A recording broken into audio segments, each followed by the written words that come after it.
Okay, will the December 18, 2013 meeting of the Guilford Planning and Zoning Commission please come to order?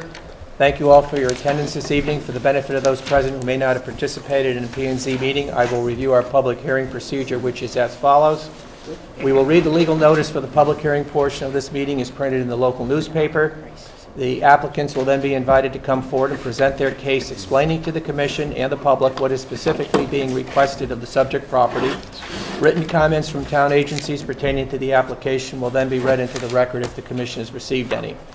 The commissioners will then ask their clarifying questions, and then the public will be invited to ask any questions they have about the application. I will then ask those in attendance who support the application to please come forward and make their statements regarding the application, and then I will ask those in attendance who oppose the application to please come forward and make their statements regarding the application. As this is a public hearing, it will be necessary for those coming forward to ask questions or to speak for or against any application to please identify themselves and state their name and address for the record prior to proceeding. At the conclusion of all statements from the public or the applicant, I will close the public hearing on each application. The applicant and the public are then free to leave or remain for the balance of the public hearings and the regular meeting, at which time the commission will discuss each application under consideration and try to reach a decision. Each applicant will be notified in writing as to the decisions of this commission. The applicant and/or any aggrieved party with legal standing will have the right to appeal this decision to Superior Court within the statutory time frame if they so desire.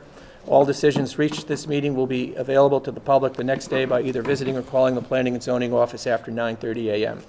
Seated this evening are the following Guilford Planning and Zoning Commissioners: David Grigsby, Walter Corbiere, Ray Bauer, Tom Cost, Josh Hirschman, Frank DeAndrea, Rich Meyer, and staff present this evening are George Crowell, the Town Planner, Reggie Reed, Zoning Enforcement Officer. Our videographer this evening is Shannon Gale, and our recording secretary is Katie. Will the secretary please read the legal notice?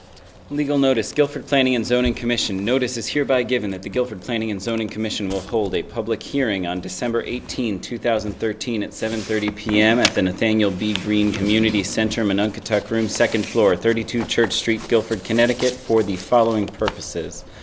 Number 1.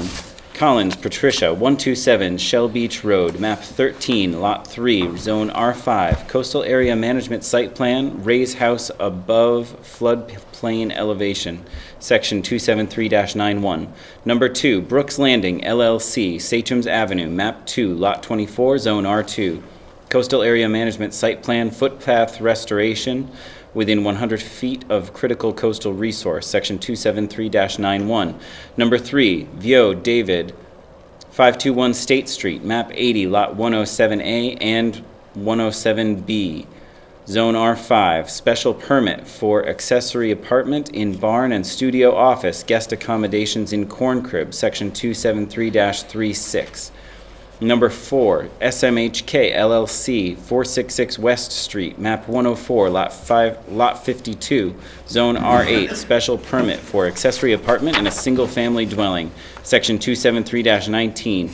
Copies of these applications are available for inspection in the office of the Planning and Zoning Commission, Town Hall South, 50 Boston Street, Guilford, Connecticut. At this hearing, persons may attend and be heard, and written communications will be received. Dated at Guilford, Connecticut, this 26th day of November, 2013. Ray Bauer, Chairman. Thank you very much, Walter. Just a couple announcements. If you're here for the Brooks Landing LLC application, we have received a request to table that to February 5th, so that will not be going forward this evening. And also the David Vio application, we've received a request to table that until January 15th, so that one will not be going forward. January 15th, 2014. 15th? Yep, according to this. So in any event, if you're here for only those applications, there's no need to stay. We're not going to go forward with those this evening.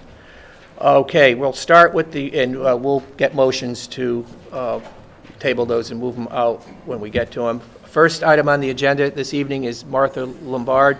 This is property at 33 Lovers Lane, an R3 zone. This is a special permit for an accessory apartment to a single-family dwelling, section 273-19. Can I just ask a question? Sure. When Walt read the call to the meeting, he started with Collins. Well, that's because Martha Lombard was already noticed before. Okay. Okay. So it was noticed, we're ready to go forward. Eric? Thank you. Eric Anderson, Anderson Engineering and Surveying Associates, 1054 Boston Post Road here in Guilford. I'm here this evening to explain the application of Martha P. Lombard for accessory apartment.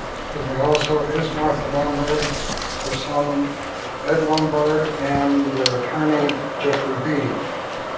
This property is at 33 Lover's Lane, and it's on map 40, lot 148. It is in the R3 zone. The lot contains, it's in the 20,000 square foot zone, but it actually contains 4.79 acres. It is one of the largest lots in the pretty much center of town area. The apartment that is proposed will have less than 1,000 square feet of living area. The original request is to connect it to the existing house as shown with a porch and walkway. So pretty much an open porch to connect it to the house and the accessory apartment. The house has existed for 35 years on the site, so it is eligible for this type of an application.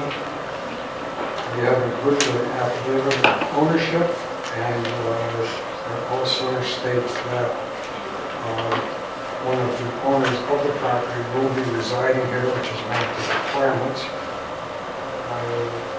In meeting with the Department of Health, it's decided that 22 feet of septic system will be added to the existing system to accommodate this apartment. Now, as I stated, the access is in from Lover's Lane. This is an interior lot that sits out quite a bit in the open and has quite a nice panoramic view of the Guilford Agricultural Society Fairgrounds. Make sure I have anything else here. So there were questions, and there will be questions raised by neighbors regarding the connection by a porch. We do have a plan that shows that this could also be connected by a building, actually connected by something that could be used for utilities or a storage area. We felt that would be something that would be accommodating to the neighbors, but apparently as you read the letters, that really doesn't seem to work for them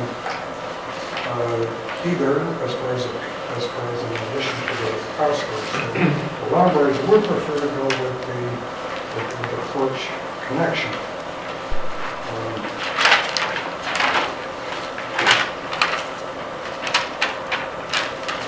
So we are here and basically at 27319, which is an apartment accessory for single-family dwelling.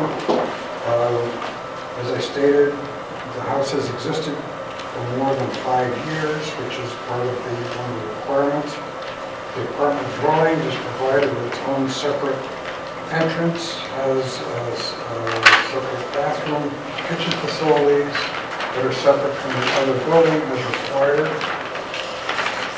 The building itself has 982 square feet, which is interior area, which is less than 1,000 square feet. 27319, paragraph 6, in part states that the section floor area should be measured as the interior spaces to be used for the dwelling unit. That's where the 982 figure comes from. You have in your file an accessory apartment worksheet that was it's in the file, and Reggie Reed, I won't go down through that. I will refer to that. We did notify all of the neighbors. I sent them a letter telling them when basically who we were having the public hearing for, where it was being held here at the community center. on December 14th, which was extended until today. So I believe in your file you have a floor plan of the building. If not, I will pass one around. I know one was presented with the plans. So that is the floor plan.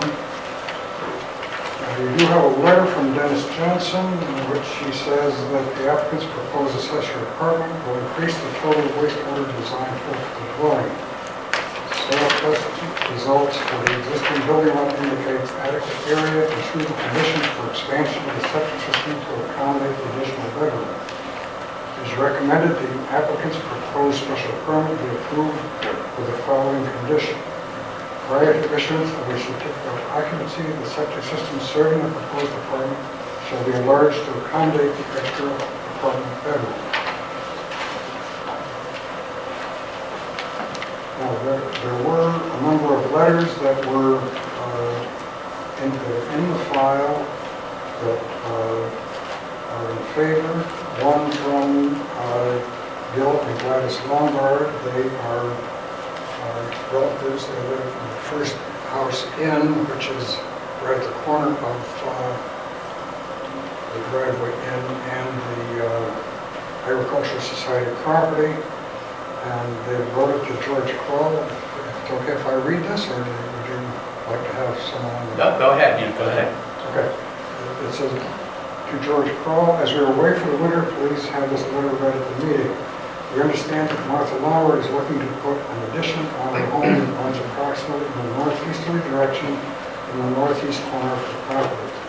As property owners that have lived adjacent to the property for 43 years, and have lived an additional 20 years at 95 Watson Street, which abuts that property, we do not object to a proposed addition of feel that it will in no way be detrimental to the aesthetics of the value surrounding the property.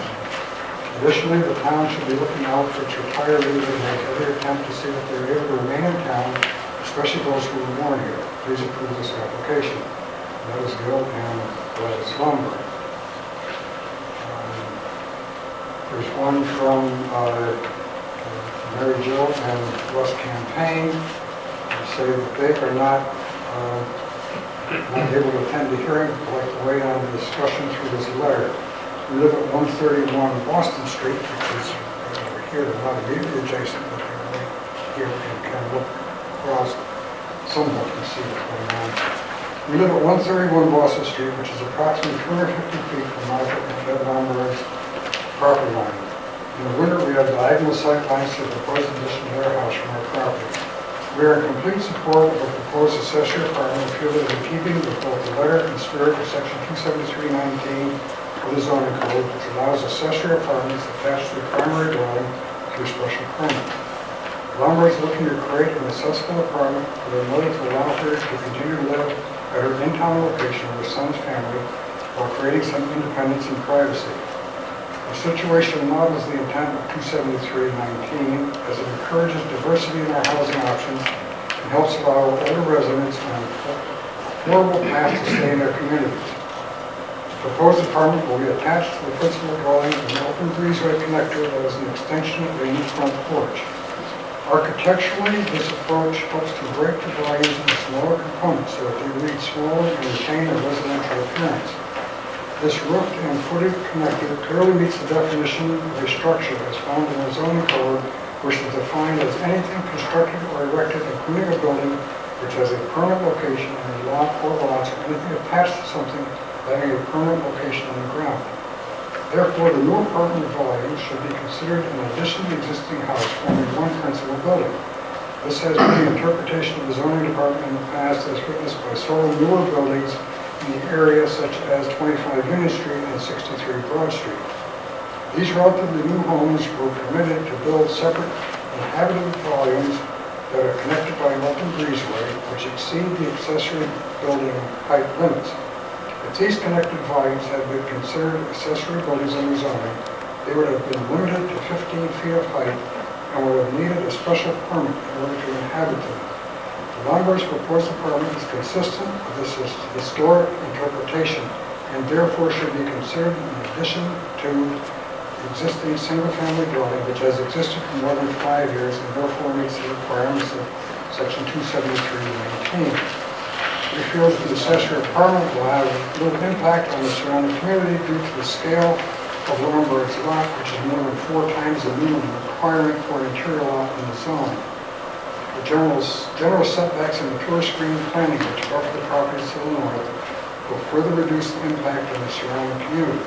We feel that the proposed accessory apartment is more desirable than the alternative approach, which would be to subdivide the large lot and build independent family dwellings, single-family dwellings. We hope you support the Lumberg's application and vote to approve their request to create an accessory apartment. And those from Russell Campaign and Mary Jo Stetner, who are both architects here in town.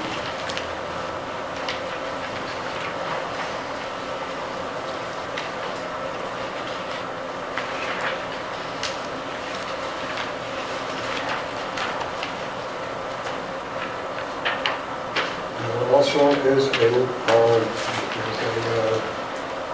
letter from Jennifer Massaro and Todd Eskin, who are owners of the house right in this location on the property, and have a wide open view right at this whole area in front of Martha Lumberg's house.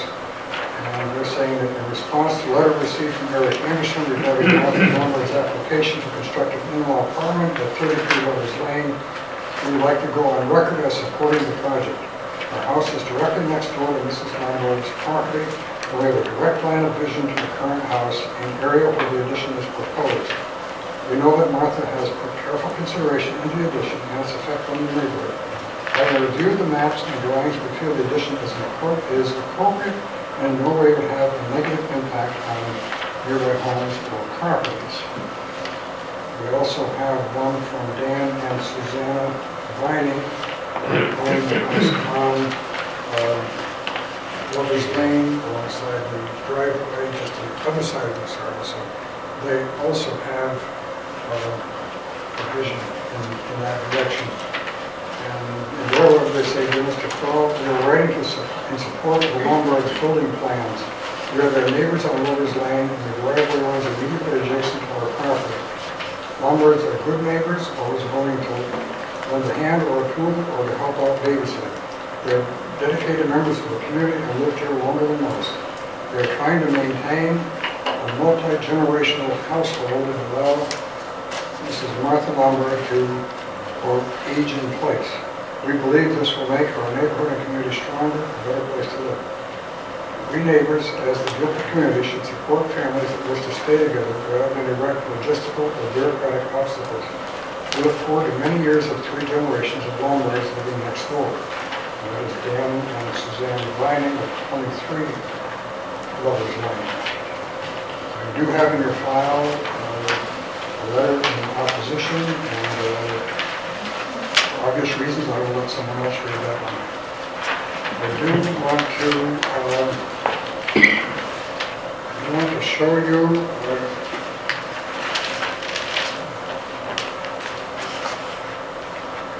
show some pictures that we're going to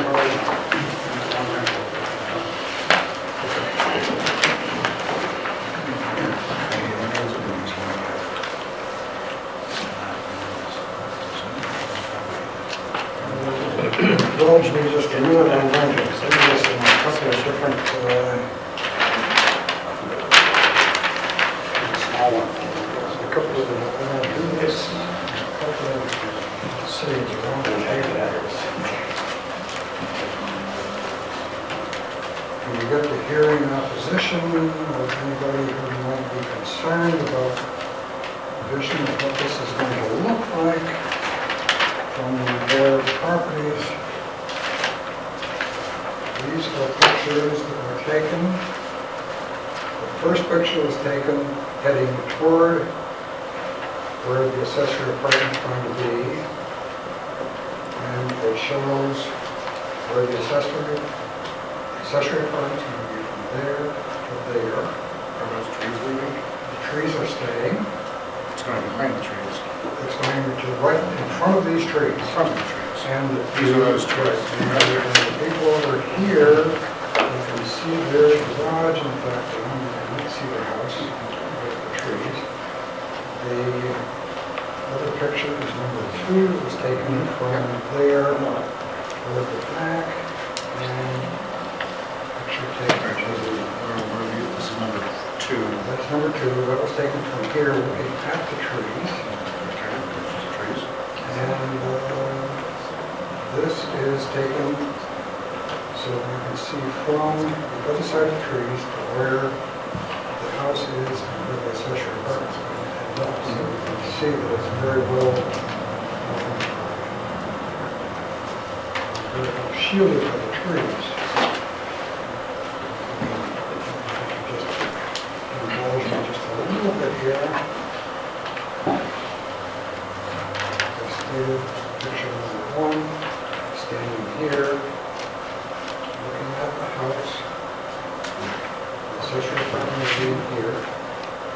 The neighbor's garage, you can just barely see, you can see the house, you can just barely see the garage, the trees there. Number 2, again, in the back, shows the house and garage in the back. And 4, 3, 4, and 5 are taken from different spots, looking at where the apartment is planned to be. So we're basically saying that this is very well shielded from properties to the north. Can you show me another picture? So which property, Maxwell Street, where would their sign be? Maxwell's? Okay.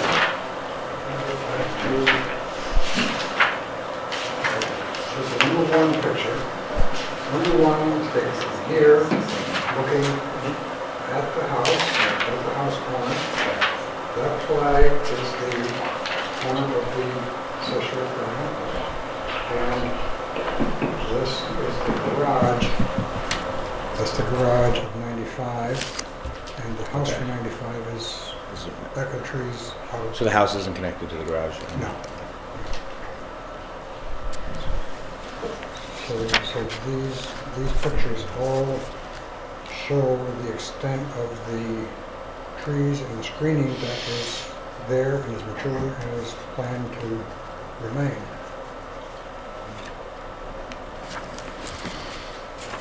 These here, Can you just tell us the length of this, this porch walkway from door to door on the external side and the internal side? right in that area there.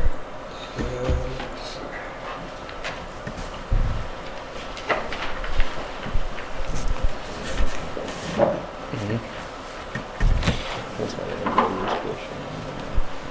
So it's like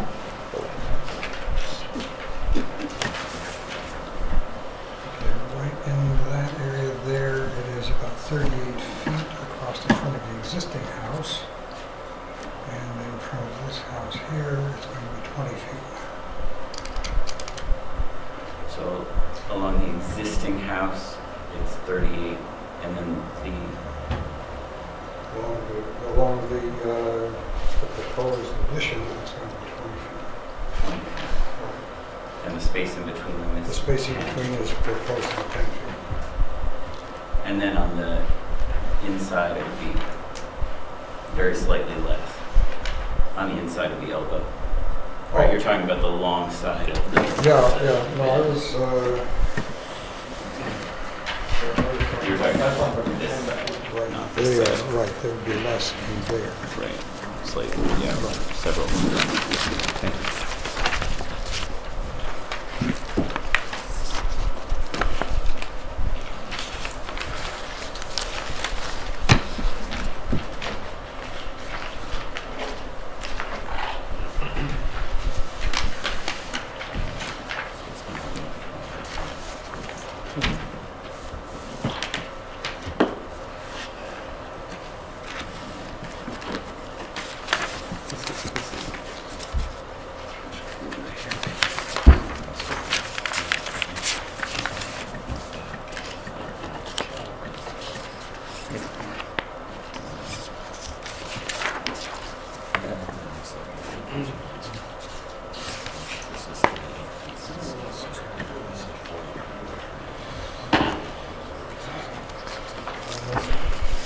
like to introduce Attorney Jeffrey Beatty? Thank you. I prepared a letter on behalf of the Lombards, which I'd like to submit to the city. And I've got copies for. Thank you.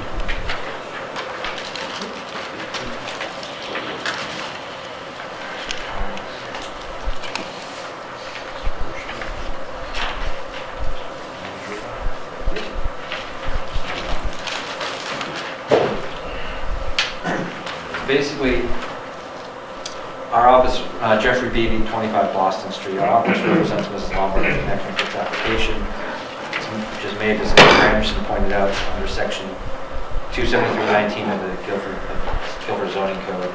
Property is located in R3 zone, which permits the use of accessory apartments within a dwelling or in addition thereto. The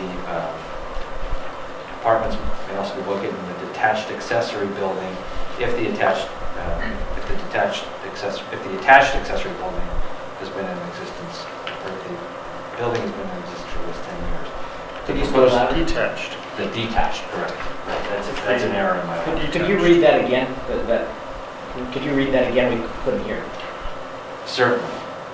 The property is located in an R3 zone, which permits the use of accessory apartments within a dwelling unit or an addition thereto. Accessory apartments may also be located in a detached accessory building if the detached accessory building has been in existence for a period of at least 5 years prior to the application. The proposed. I'm reading your letter, and it's not what you just said. The code says 10, I think, right? The existing building has to be 10 years to have an accessory. If you want to convert a detached building into an accessory apartment, it has to have been in existence for 5 years. My letter is confusing at that point. Okay, got it. Okay. If the apartment is in an existing dwelling, it has to, the original dwelling has to be there for 5 years. If it's in a detached, it has to be 10 years. Okay. I'm with you so far. I thought you were reading your letter, but you were going somewhere else. So I'm confused. Well, the primary dwelling on the property has been there since 1978, and I have a copy of the certificate of occupancy that was issued by the building department. So I'd like to submit that.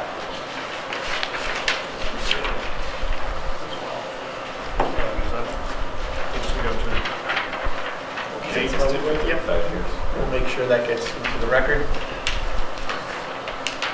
So the primary dwelling has been there since 1978, and therefore it satisfies the requirement that a single-family dwelling shall have existed for a period of at least 5 years prior to the application.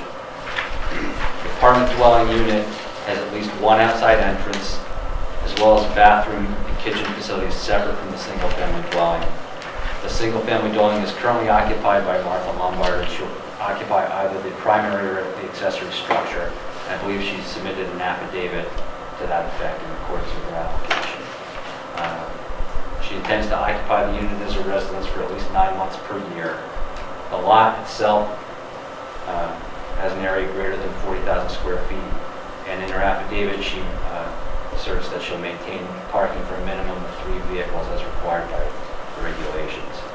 The apartment dwelling unit has a minimum floor area of 400 square feet and is below the maximum floor area of 1,000 square feet as measured by the interior space of the dwelling unit.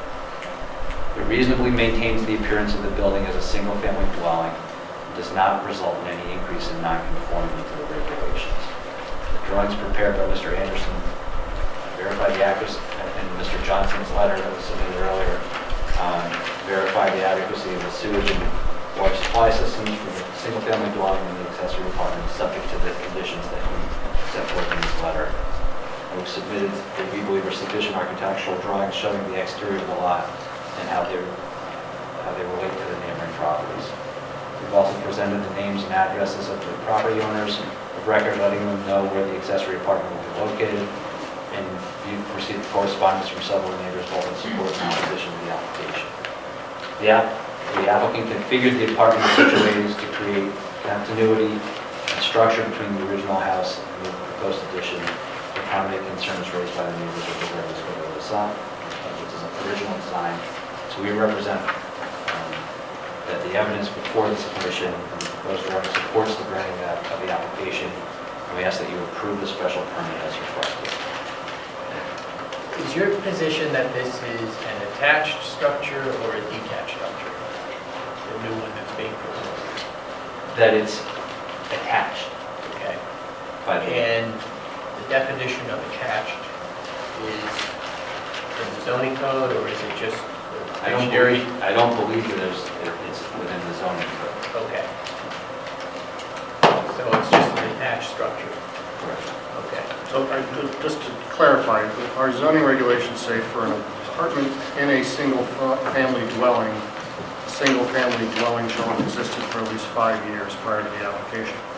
You're not trying to assert that this apartment is in the dwelling, are you? No, it's You're not- it's not in the existing dwelling. Okay, you're saying it's It's an an accessory addition. structure. Well, we're saying it's an addition to the dwelling. It's not, okay, but the zoning regulations say for an apartment in a dwelling. Correct. You're not telling me that this is in the dwelling. You're No. saying this is an accessory structure, That's and our zoning regulations contemplate a detached accessory structure. I'm not entirely clear where you're finding that our zoning regulations affirmatively discuss what is required for a attached accessory structure. I don't think the regulations are clear as to what constitutes attachment. Whether attached or not, I'm just asking, are you saying that there's a difference between our zoning regulations which contemplate detached accessory structures and attached accessory structures? Because I don't see our zoning regulations talking about attached accessory structures. I'm just trying to understand what you think the requirements are. I think that they, I think you have a copy, can I interrupt for a moment? Sure. I think you have a copy of the relevant section of the regulations in front of you here. The issue is, the relevant sentence is the third sentence down under A, which says accessory apartments may be located within the dwelling unit or an addition thereto. I think the desire, the purport of this application is that the accessory apartments in an addition In addition to the dwelling. principal dwelling. correct. The operable word therefore is not attachment, but addition. Addition. What does an addition to the principal dwelling, the question, if there is one, is what does the word addition mean? And does this constitute an addition to the principal dwelling? And you are saying that this porch, this approximately 10 feet of space between the apartment, between the addition and the primary structure is made an addition because of the porch. Right, it connects, the two structures are connected. It's one structure in two parts. Mr. Campaign and a couple of other people refer to the porch as a discrete structure. Like we have three structures here. We have a new building, an old building, and a porch.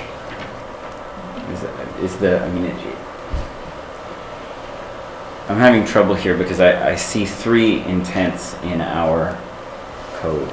I see an interest in doing essentially exactly what you guys want to do, which is to have in-law apartments in houses, in people's houses where it's feasible, and also to be able to utilize structures that have been around for a while that may have fallen into disuse, which is where 273-19B1A comes in, where you have maybe a structure that's not being utilized as best it could. So if it's existed for more than a certain period of time, then people can use it as an apartment. So,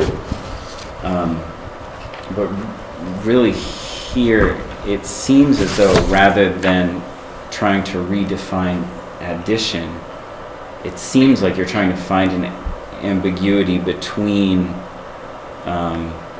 27319B1 and 27319B1A.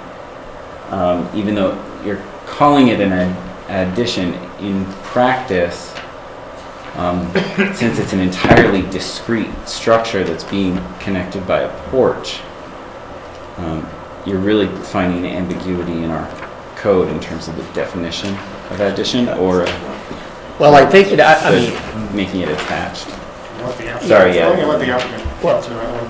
Yeah. I don't think I think what we're saying is that because it's connected, it's all one, it's an addition to the existing structure.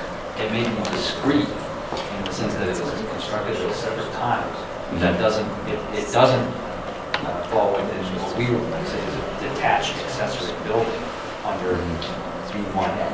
But without this porch, it would certainly be a detached But we have a building. porch. But we have, but we have a porch. let me, if I, just one, and then Dave will go to you. I mean, you've already said it's not a detached accessory building, so the only way that this can qualify is if we find it to be an addition. Correct. Okay. And I think I Sure, have a David. question, I think for Eric, or do you want to chime in and answer his statement first, because I have a question about Eric.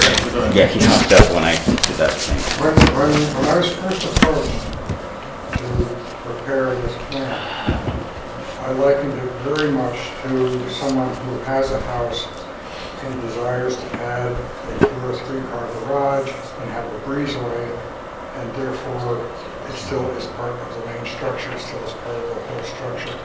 If this were to be put on here as an addition to the house, for a garage, for the breezeway, and then someone were to come in to ask you for an accessory apartment in that unit, as has happened before, it would be allowed. Here we are, instead of putting a garage with a breezeway, we're putting an apartment with a breezeway. And it still is an addition to that house. And even more so, the federal government in all of their work with floods and flood zones and structures for floods, if something is connected to the house in any way, shape, or form, it is part of that main structure. So whatever is attached here becomes part of the main structure. We did show how they could add in the middle there, put in like a utility room or something like that, but not be part of the storage room, whatever, that would make a even more definite connection between the two, but it's not really what they want to do. Right. Sorry, go No, ahead. you can follow. You can follow. Mine's a slightly different. My concern here is obviously that this commission has been extremely supportive of in-law apartments in general. As far as I can tell, they've approved a very large number of them. There's a third interest, though, here besides making structures that have been around for a while useful and promoting the ability to use in-law apartments, and that's pushing against letting people come up with creative ways to subdivide their properties, coming up with technical ways. In this case, what I'm worried about is this porch, the question of whether or not this porch makes it an addition, and I think that we would like to refer to legal counsel about this and maybe continue this public hearing, because there's a 1988 appellate case that does not seem to have been, Connecticut appellate case that does not seem to have been overturned in any way, or have very much post-history, called Daughters of St. Paul versus the Trumbull Zoning Board of Appeals. And in that case, the Trumbull Zoning Board of Appeals was trying to say that it had many aspects to it, and the procedural position of it might be important in some way that you could bring up to us. But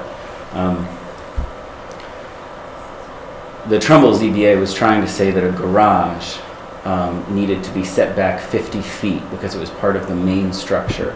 Garages could be set back as little as 20 feet from property lines, but main structures had to be back 50 feet. This particular garage was 20 and a half feet back from the property line, and Trumbull ZBA was trying to say that because there was an 18 and a half foot long glass enclosed walkway between the main building and this garage, that it was a single structure. And the appellate court, citing the Connecticut Supreme Court, said no, it was not. In this case, that was a glass enclosed roofed structure that was sort of involved with a convent to some extent. Here we have a 58-foot long porch walkway,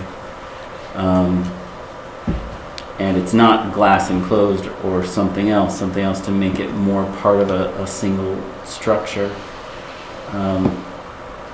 So it seems to me that if there's an ambiguity about what an addition is, that the appellate court has handled it for us. And that it fits also, you talk about how our code has to be construed a little bit narrowly. Just to make sure I understand, they handled it in what way? They said that the glass makes it attached, or the glass walkway They makes made it not it was attached? not Okay, attached. just- It was not attached. I got And the lost. Trumbull, and this was also a Trumbull ZBA determination that they said was in error. And, since then, it doesn't seem to have been adjusted. So what I'm wondering about here is whether or not an open porch, essentially whether or not, laying down planks with footings gets us the definition of an addition. And we have a good reason for having that. Sorry, please go ahead. No, this is going to tie in a little bit. One of the requirements in your letter, Attorney Beatty, you say, proposed addition reasonably maintains the appearance of a building as a single-family dwelling. And the only thing we've got right now is this, which I'm assuming is, I hope you didn't spend a lot of money on this drawing. But obviously it doesn't, we don't know what this looks like. We have the site plan from above, but do we have any architectural drawings that show what this is going to look like? Yes.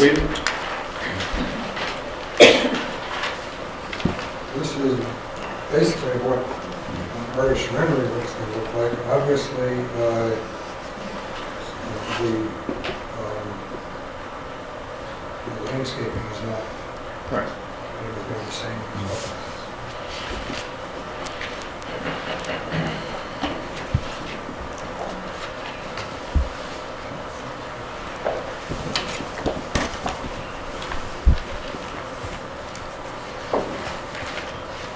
That's the basic. That's roughly what it's going to look like. That's right, the rest of it. And the three people who have the most visibility to it have said that they're not opposed to it. Now, what I don't quite relate to is the glass enclosed area for a monastery or whatever. If that is upheld, that would mean that every house that has a breezeway to its garage, that particular garage would be a separate building? Is that what we're reading into that? There's an earlier Supreme Court case that I think you're referring to when you mentioned number 5 about having a look of continuity. With number 7 in your letter, I believe you're discussing continuity of the look of the structure. I mean, if that's what it is, it looks pretty continuous to me here. And I mean, that's is that- the kind of is- determination that we... So you're saying continuity is the determination, not whether it's a breezeway or fully enclosed or whatever? Well, Probably behoove us to figure out what yeah, that that's the Course problem there. that I have here with the appellate case was significantly after the Supreme Court, and I can't find anything, I couldn't find anything. Well, I'm after just that. trying to understand what the standard is we should be using, and if they're saying, is it standard continuity, or is it, I mean, continuity of structure, or what is the standard in your I opinion? mean, the problem that I have here is I don't think we're looking at an addition, I think we're looking at a new building.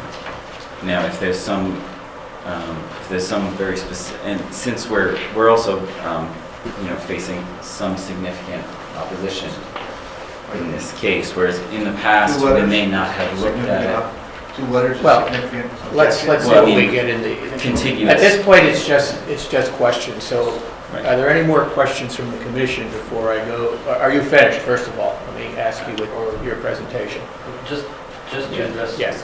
Mr. Corbier's point, without knowing the facts of the quote-unquote convent case. Yeah, I'm sorry to just drop that. It's difficult to distinguish, I mean, I don't know if there's a 50-foot glass enclosed walkway between the two structures. It's 18 and a half. 18 and a half, so here we've got 10 feet between. And at some point, it becomes a question of perspective, and the regulations say that it reasonably maintain the appearance of the building as a single-family dwelling. And so, I think, given the photos that, or the renderings that are submitted, we satisfy that criteria. So, And that's sort of the main answer to that. I think I would like to go back again to the, what I said before about having a 2 or 3 car garage or a guest house or something like that connected to a main house with a breezeway or a porch or a whatever the things people call it, or these areas that they have between buildings. And this is, to my way of thinking, this is the same thing. It's a connection between 2 parts of one structure. Is there a reason you didn't simply attach this so that it looked a lot more like an addition?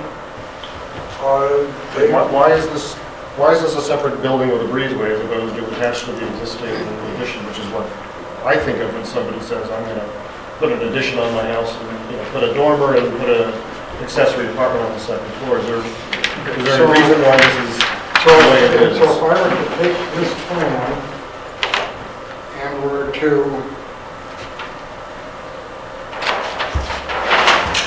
basically say I'm going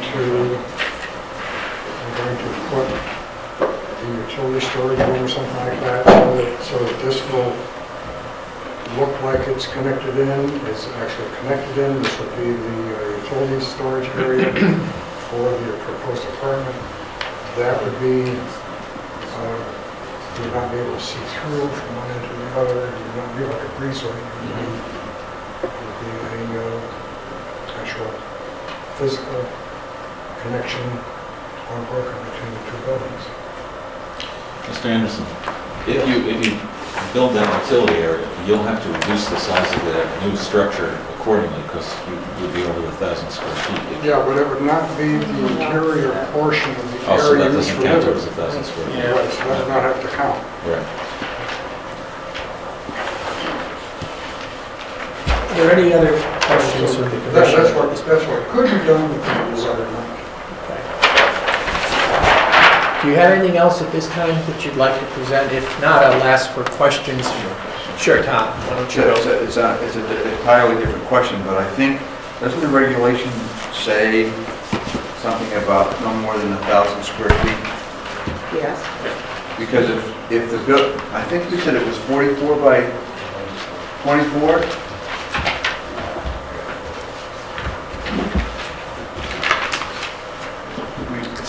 Well, I looked at it, Is it 44 by 24? Right, but under 27319, paragraph 6, it says the apartment dwelling unit has a minimum floor area of 400 square feet, maximum area of 1,000 square feet. For the purposes of this section, floor area should be measured as the interior spaces to be used for the dwelling unit. so you're drawing, So this building will have 6-inch walls, which means it's 23 and a half feet. Right. by 43.5 feet, which comes up to 982. All right, Good. Any other questions from the commission? I have one question. Sure.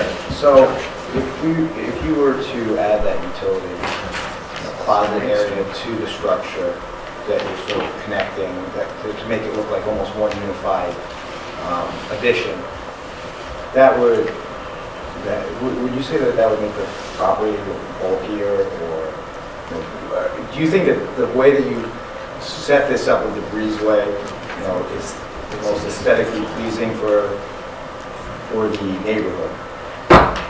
Or do you think that there's not going to be a difference if you add? Right there. Yeah, I think it's more aesthetic, but I wanted to separate it with the porch.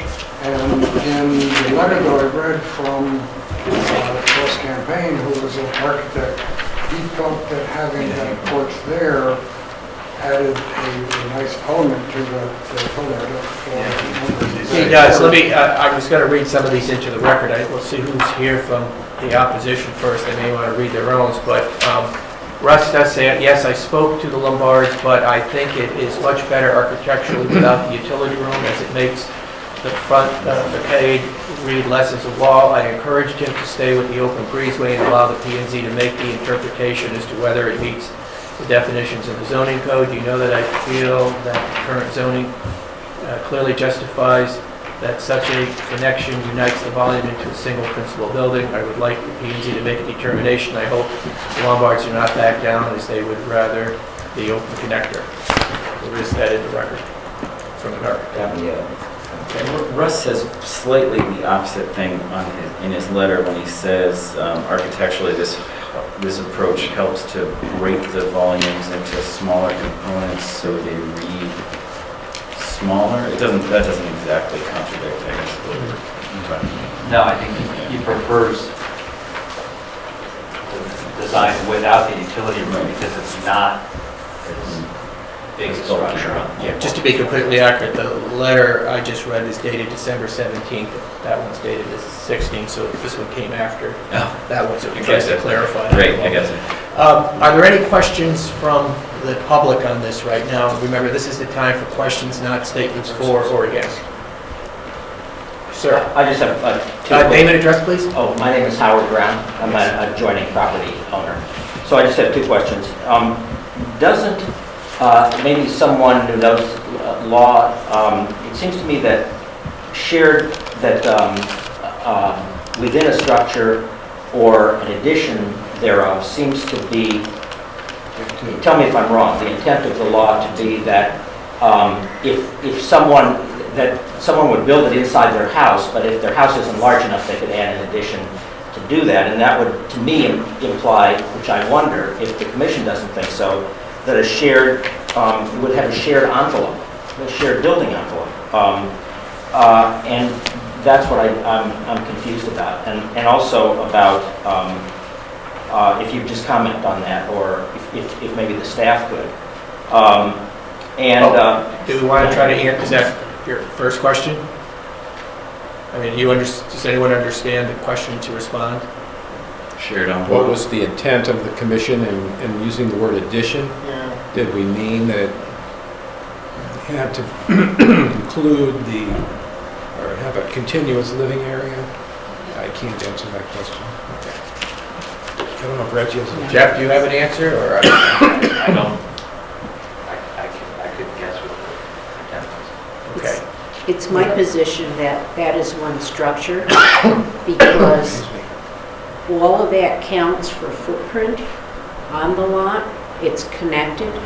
And so because of that porch connection, that makes it one entire structure. Okay. Next question, sir. Are the letters that were submitted going to be read into the record?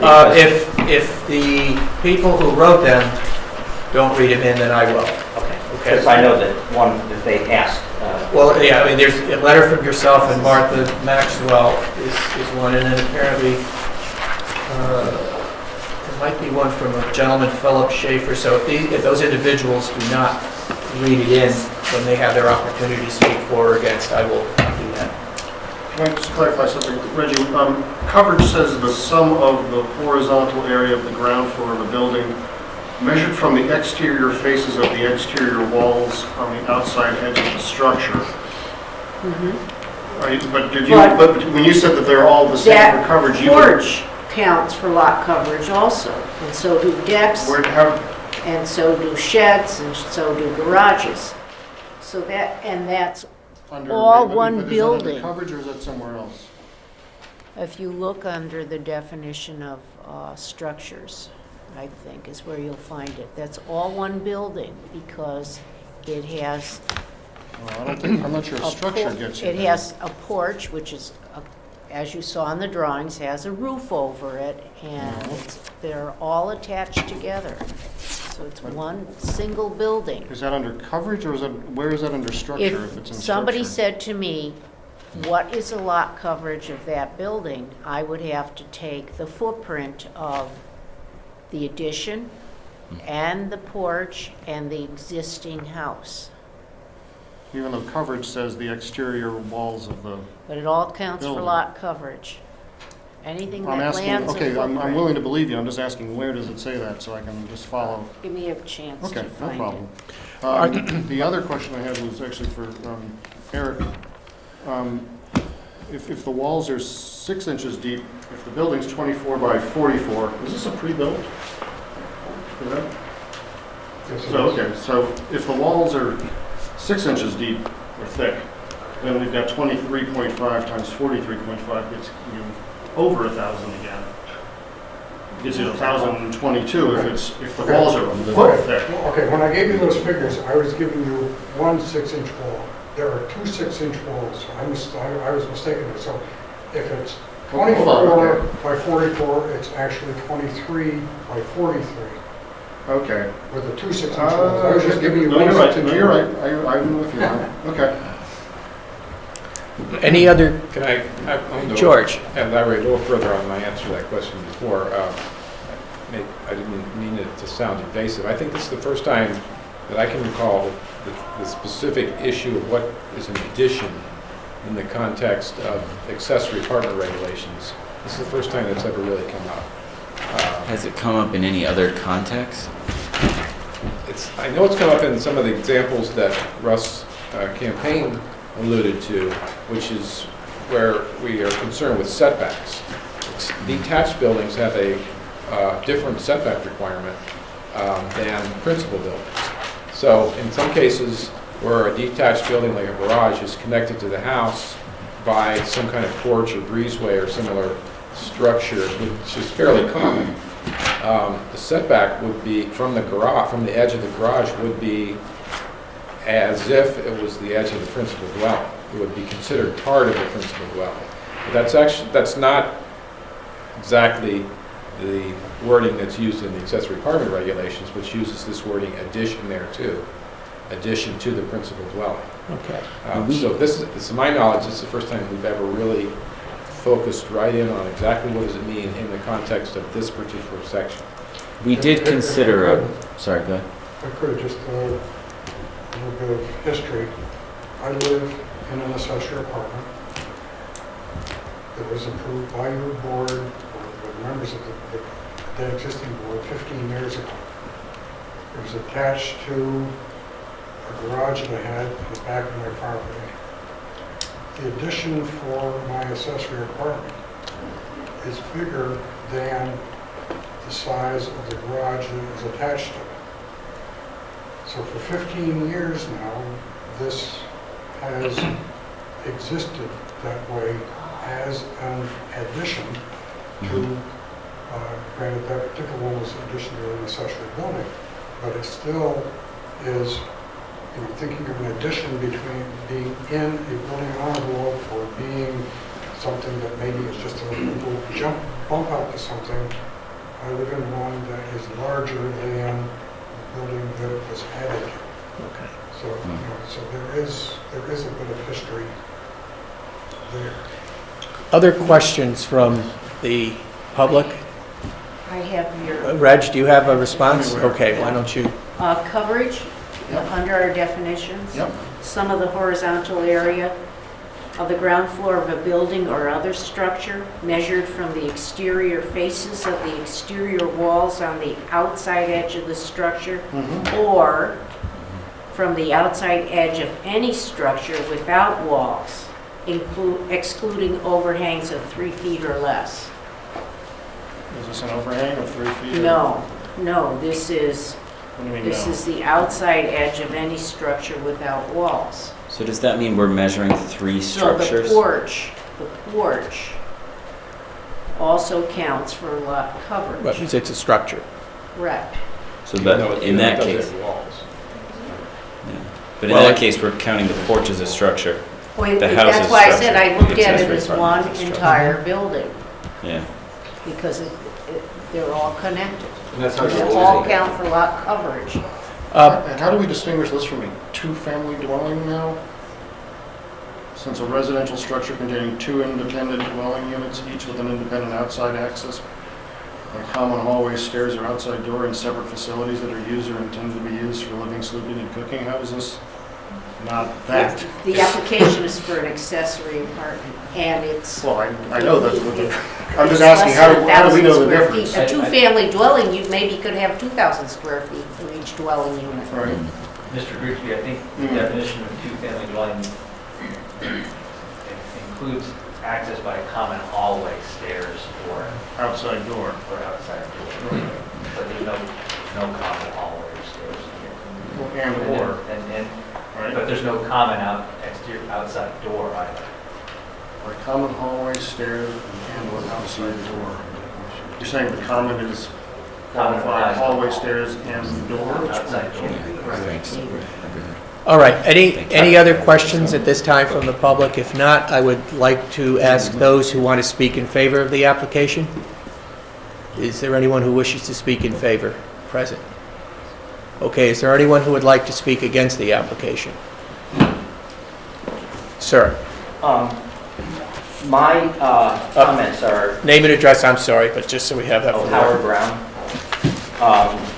I am not in any way objecting to my neighbors having an in-law apartment, accessory apartment on their property. It just is a point of law to me that if we have single-family zoning, which is a major part of the zoning in our town, and we have a law that was added to that single-family zoning, which was for very good purpose, which was to allow families who have children or parents who need to live near them, and we have difficult financial times, to be able to build an accessory apartment so they can be nearby but still have a degree of privacy and independence, which is the intent of the law, it seems to me. But the framers of the law seemed to have given a lot of thought to how to do that in a way that doesn't undermine the intent of single-family zoning in the first place. And they did that by saying that such an apartment should be within the house, and if in the case that the house isn't large enough to accommodate that, the house can be added on to, can be expanded for that reason. And it's hard for me to understand how a structure, a building that has its own structural integrity, it's a completely separate building, fits under the definition of the law, of both the intent and the spirit, and the intent and the letter of the regulations. Now, if the regulations are wrong, then we should have a process to review the regulations and change them. But it seems to me that if we say you can bring in a house and set it down on the property and attach it by some means that we call structure, by screwing something onto both houses, I mean, is the next person going to come along and say, well, we're going to screw it, a couple 2x4s to both houses and that's structurally attached? Or is this walkway not a hallway? So it's really, we're saying it's part of the house, but it's not a hallway. it seems to me like we keep, instead of just interpreting the law, and if we don't like the law, we change it, we have just sort of evaluating. The question is, how clever can each of us be at trying to get it, to use the right words, or numerous times the words here have been used. It has the appearance of a single-family house, or an extension of the house, or whatever. I mean, if the law should be changed, we should change the law. But this is a clear case of a separate house, that is being attached by a storage shed, and the storage shed was added because there was a wooden walkway that's going to be screwed onto both houses. But it's not the same thing as, to me, that's not what the intent of the law was. And if it seems to me that when we continue to evaluate individual cases on their own merits instead of on the basis of whether they fit the law, then we're opening up we're just undermining the whole system of single-family dwellings. I mean, anybody could really come and make the case that they could put another house on their property as long as it was attached by something. And it would be hard to stop that process. And I don't see why we can't just do it right. If I would expect to abide by that rule, and I don't see why everyone doesn't have to abide by it. That's the basic. To me, this rule, the law, does mean, and the intent of the rule was another apartment within the structural envelope of the house. And of course, if the house isn't big enough, then you can add to that envelope. But this is not. This is a way of, people have been making up ways to try and say, well, it's attached, it's not attached, is it structural attachment, is it not a structural attachment? The picture shows it's a separate house that is being, connected by a walkway. I have no problem, as I said, with my neighbors adding an addition to their house for this purpose, and they should do that anytime they want. I just think that everybody should abide by the same rules, and if we did that, the commission's work would be easier and simpler. So that's my. Okay. And I also request that all the letters be read. Right. All right. Anyone else wishing to speak against the application? Thank you for your input. Okay.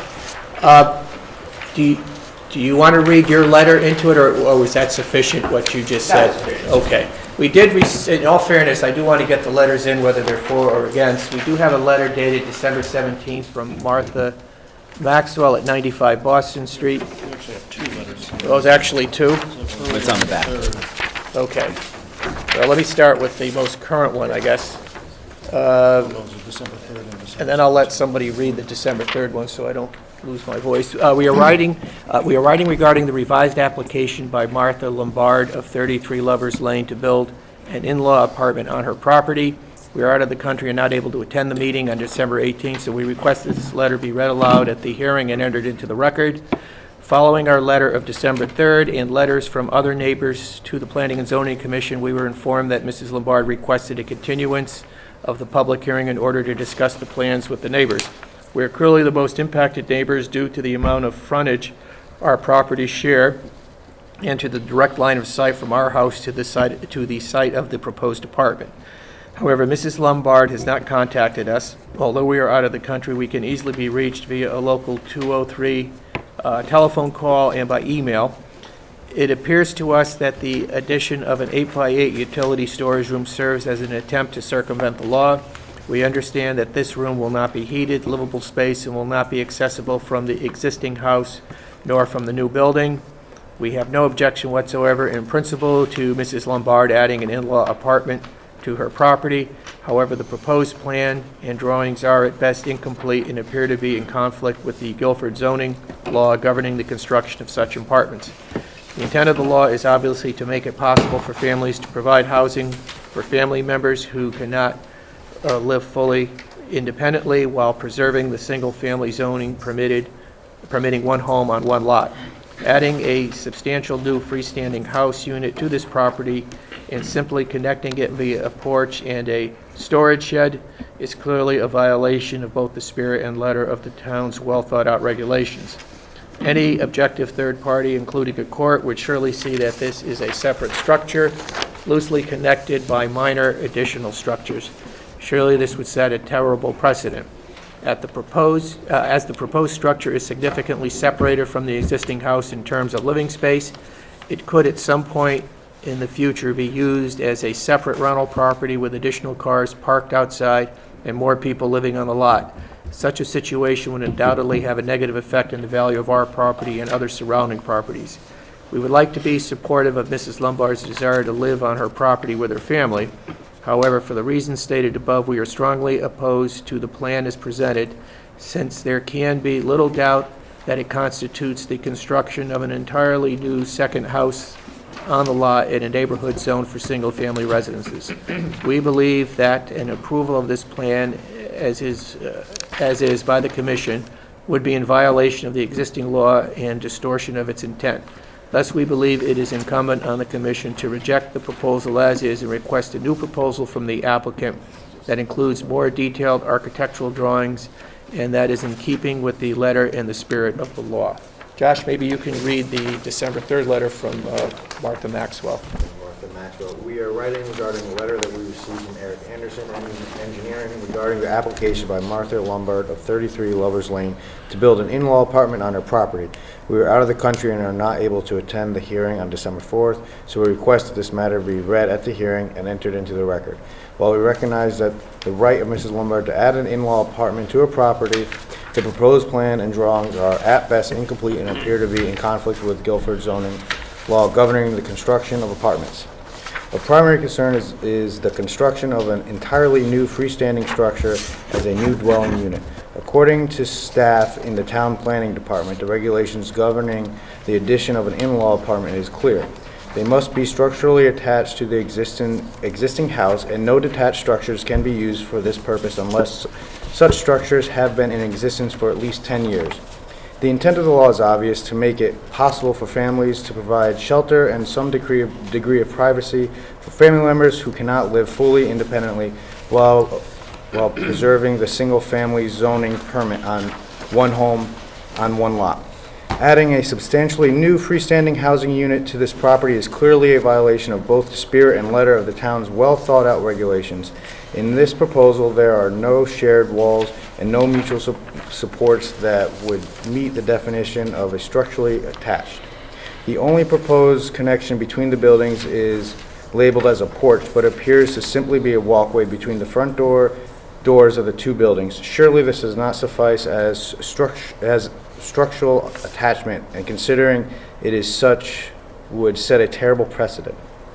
The proposed structure would be directly in the line of sight of our house and could at some point in future be used as a freestanding rental property with additional cars parked outside and more people living on the lot.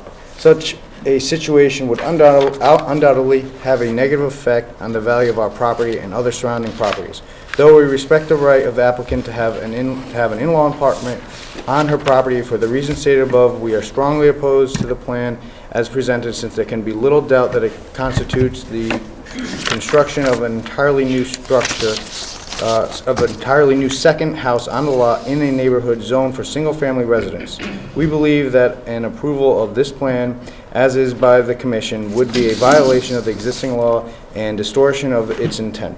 Thus, we believe it is incumbent on the Commission to reject the proposal as is and request a new proposal from the applicant that includes more detailed architectural drawings and that is in keeping with the letter and spirit of the law. Martha Maxwell and John Maxwell. Thank you for reading that in. We also received a letter from Mr. Philip H. Schaefer dated December 4th. Apparently, he lives at 85 Boston Street. He apparently feels that the earlier email may not have reached us, so he's sending this one. My wife, Irene Orbach, and I are the owners of 85 Boston Street, which is on the National Register of Historic Places. and one of the houses to be visited on the Historic Houses Tour. Our house adjoins the homes of Mr. Brown and Mrs. Maxwell, as well as the subject property of the above letters, which refers to Mr. Brown's letter and Ms. Maxwell's letter. We, too, received a letter from Mr. Anderson, which elliptically described the project.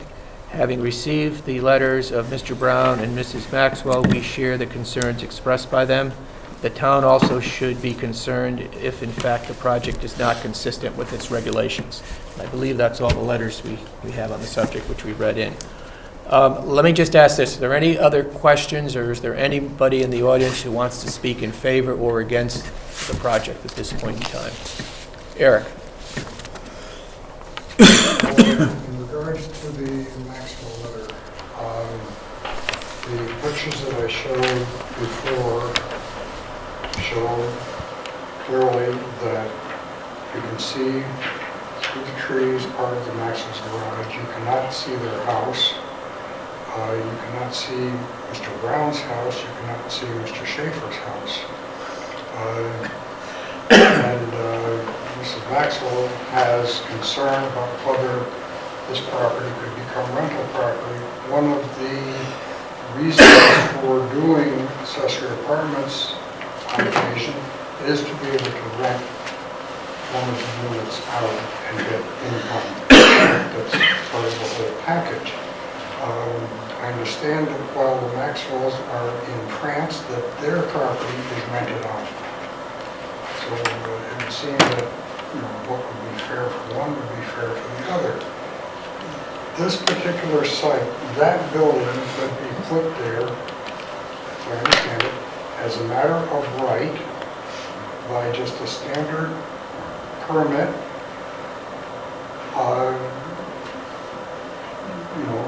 to be a garage or to be any kind of a barn structure or anything else that someone wanted to use it for. They might have to come to get a special permit if they went over the size limit for it, but that building could be built there. We're just asking for it to be built and to be able to be used as the accessory apartment. The building could be built, but it couldn't be lived in. Right. For 10 years. Right. And it would have to be under So the look of it from... No, I just wanted to clarify, you said we could put the building there. Well, yes, but I don't think people are entirely...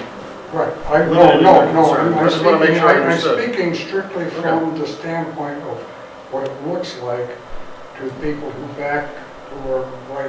grew up on Boston Street and who have these large trees that are going to remain between them and the building, and they're concerned about how it's going to look. Yet the people who are looking at this across the open field right at the front of this place are not. I just can't really relate to it. And, as I said before, I liken this porch area to a breezeway between a house and a garage. And that makes one structure. It doesn't make separate structures. Okay. If I could just add one thing. Sure, The Jeff. other concern with it being turned into a rental property, it is an accessory structure, or an accessory in-law apartment. One of the requirements is that a family member, it can't be turned into a dual rental property, I guess is my point. Someone has to live in one of these, either the apartment or the residence, so it's not going to be transformed. If we didn't make that a condition, would they be able to rent it out to somebody else in the future, or is there something about our code that already prohibits?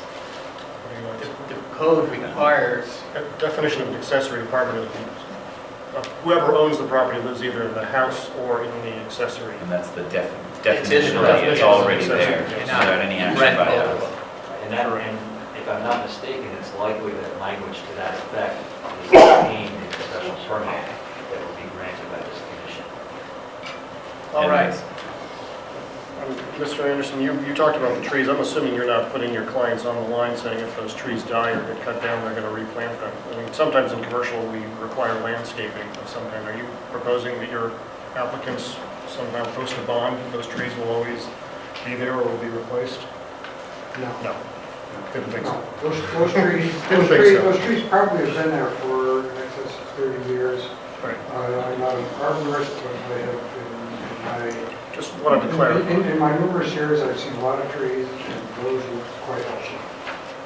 So the Maxwells are really incorrect about the fact that this could be used as a rental.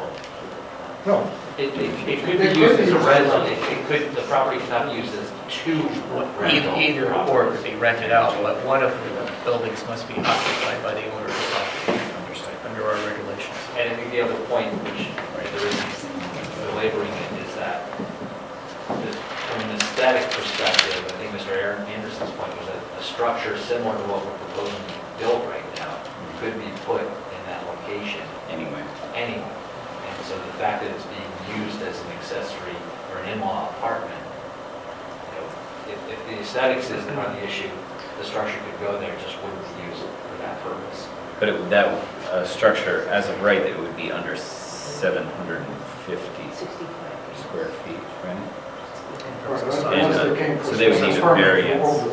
So they'd get a variance and then get this same thing and then not be able to apply for someone to live in it for 10 years because it would be detached. Understood. All right, any other input or questions from anybody in the public or on the commission?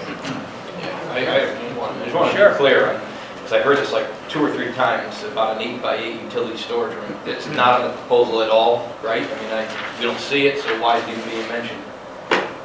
I do have it on a plan when it seemed like the immediate neighbor had a problem with the porch. We figured, okay, we will do a definite attachment that will, make this more saleable to the neighbor. And then she might say, okay, we see you've done that, but that doesn't do it. So, it's not their desire to have this unit and this additional expense. So it's not being proposed, correct? The application is as we see it with the... At this point, that is correct. Okay. It was an alternative that was presented to the neighbors in the hopes that that would address any concerns that they had. When it didn't address the concerns, it was withdrawn from the application. All right. Before we close the public hearing on this, at least to me, it seems one of the key considerations here going to be, is this or is this not an addition? We've already heard that it's not a detached accessory building. So the only way I believe that this could be found to be allowable under the code would be that it has to be found to be an addition. So one of the things I would suggest we do prior to closing the public hearing is leaving it open for our next meeting for the purpose of just getting input from our council as to this particular case and what is the definition of an addition, if there is any case law on that, and recognizing that Jeff may not have had an opportunity to review that case or offer input, we would also leave it open for you to review the case and offer input in terms of your view as to how that applies, if at all, to this situation. So I would throw that out for discussion here. I just wanted to Sure, David? clarify something also. What is the right date for your drawings? That has a revision of 11/9, I think. This has a revision of 12/16 and does show the utility. So Right. let's make sure we have the right plans and what the right revision date.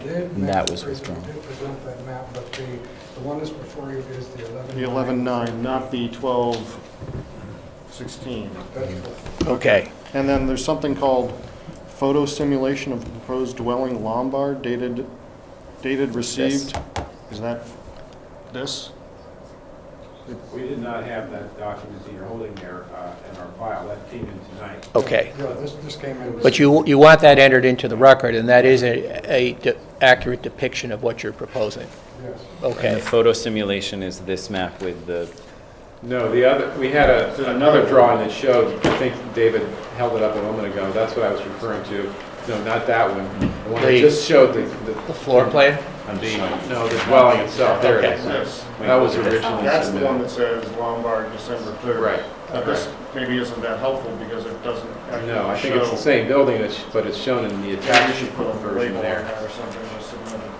Right, I want to make sure we get the record complete tonight because we're going to theoretically not leave it open for any more material other than the limited purpose for which I If you want discussed. to allow Mr. Beatty to comment on whatever legal opinion we get from Mr. Anderson, I think we would probably, I think we need an extension, permission of the applicant to extend the public hearing until January 15th, which would be the next meeting of the commission. Would that be okay with you, Jeff, on behalf of your client, or? Yeah, I think that'll be fine. All right, let me ask the commission, is the commission in favor of leaving the public hearing open just for the purposes of getting guidance, both from the applicant and council, and frankly, I guess anyone else in the public who wants to speak to the addition? But that's the limited purpose for which we would leave the public hearing open to January 15th. Everyone okay with that? I'm curious to read the case law that Walter brought up. I mean, to me, it's a little bit more commonsensical of, is this an addition or not an addition? But if there's case law out there Yes. that will We provide us with the lack of common sense we seem to have, then couldn't agree with you more, and that's what we want Chuck to also thoroughly look at, and Jeff, anything you can do to enlighten us as well. This is a, Eric, that's going to be what's in the record. It's labeled. Okay, so this will be part of the record, give it to Kate. Well, I guess maybe, or do you have the You- file? I guess I have the file. Okay, acting secretary to the I agree, commission. this is a definitional question. I don't have an answer, and once we have the answer, I think that,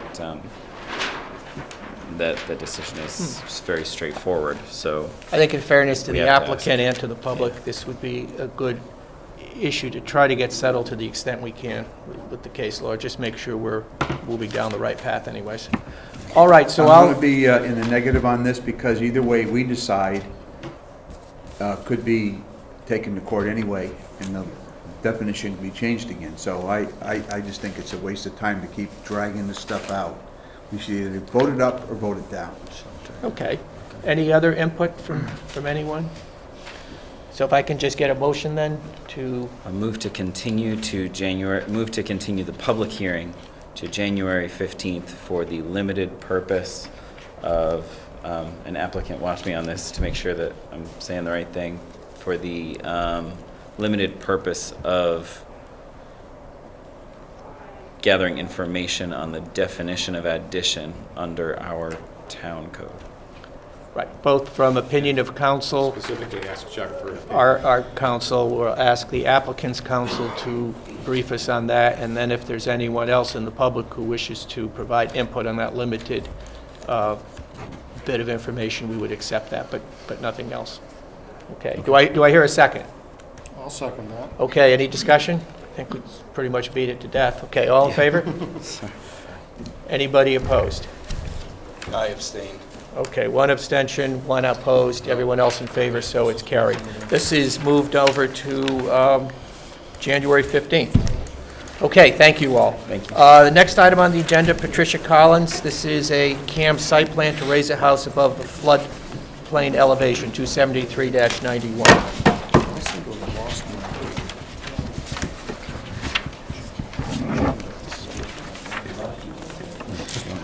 I'm not sure if I can have it stuck. I'll get an extra copy of the agenda. I only had 3. You need, Rich. Well, you don't need all 3 of them, do you? Here's some pictures. Pictures, yeah, pictures, and also Attorney Eaton's letter. That's my last 2. You didn't get a pile in front of you? No, only you guys got it. I'll give it to Reggie.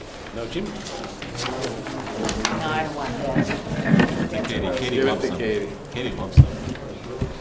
By the way, do we know who actually put these out? They didn't poison them? Okay, are we ready to You put move 'em out? forward? Sir? Well, they were in the box. So we don't, Yeah, for the record, my name is Mark Young, I'm the land surveyor with Waldo Associates here in Guilford, representing the owner of this property, Pat Collins. This project involves raising a cottage, an existing cottage, above the flood elevation. The property is down on Shell Beach Road. that on this map, it's 1 inch equals 20 feet. We're about a quarter mile from Route 146. So I think we're the third from the last cottage here. The project involves raising the house above the flood elevation, as I said, with no other changes.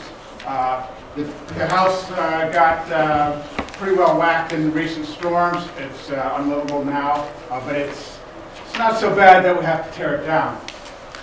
So she'd like to raise it up above the flood elevation and repair as necessary without any addition. So when we're done, the house will be up higher, everything else will be the same. As far as the coastal resources, it's fairly straightforward. Island Bay out here, there's a shellfish concentration on the mud flats, the nearshore waters, obvious. There's a small pocket beach here at low tide, and modified beaches and dunes. There's a kind of a boulder embankment protecting the shore. Across the street, there's the tidal wetland. This project in general will have no effect on these resources. Discussion with Kevin McGee, he made a couple of good suggestions which we've added onto the notes here. In particular, we're going to have silt fence surrounding 3 sides of the property during construction. We'll have some hay bales that we'll use to close off the entranceway when the workmen are gone for the day. That way, if it does rain, that'll keep any sediment on the site. The rinse water from the concrete trucks, we'll dump that in some sort of container and dispose of it off-site. We won't just let it run off into the water, into the marsh on the road or whatever. There'll be very little excavation.